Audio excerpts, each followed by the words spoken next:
dengan dibantu oleh Mensesnek, termasuk juga Menpan RB yang baru, betul-betul kemudian diharapkan mampu mengorkestrasi dengan baik, mampu memanage ini dengan baik, sehingga kemudian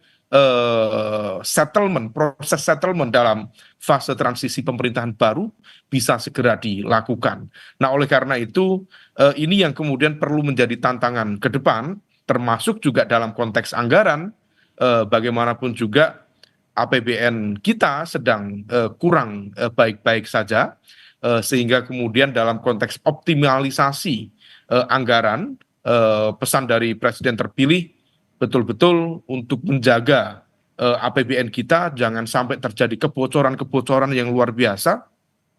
Terlebih lagi memang kondisi fiskal dari negara masih belum begitu optimal. Sebagai info tambahan misalnya Mbak Bella, dari proyeksi penerimaan negara tahun depan misalnya, itu diperkirakan sekitar 3.000 triliun, atau misal tahun ini diproyeksikan sekitar 3.005 triliun, dan itu pun 1.350 triliunnya itu akan digunakan untuk membayar utang luar negeri. Jadi bunga utang luar negeri yang jatuh tempo dan angkanya cukup besar. Jadi sekitar 45% dari total penerimaan negara.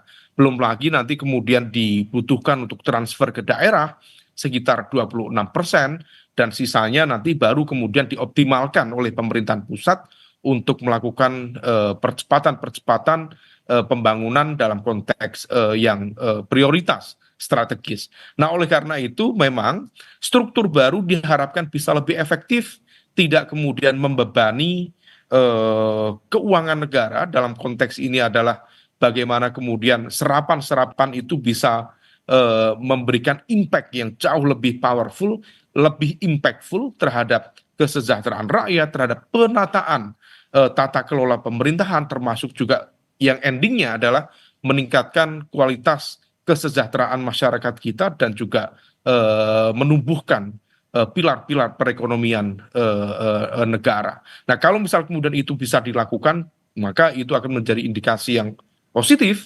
bagaimana negara atau pemerintah bisa berjalan secara optimal. Tetapi kalau misal kemudian kompleksitas ini justru menghadirkan chaotic situation yang semakin kompleks, tentu dibutuhkan proses evaluasi yang lebih cepat dari Presiden sebagai pemegang otoritas sekaligus amanah rakyat untuk mengevaluasi kembali bagaimana menghadirkan pemerintahan yang efektif ke depan. Baik, terima kasih Mas Umam. Kita akan nantikan bersama bagaimana menteri-menteri dan wakil menteri di Kabinet Merah Putih ini semakin bisa bekerja dengan semakin baik, juga diawasi oleh masyarakat dengan sejumlah janji-janji yang juga harus direalisasikan. Terima kasih Ahmad Khairul Umam, pengamat politik yang juga Direktur Eksekutif Indo Strategik. Dan saudara, demikian breaking news Kompas TV terkait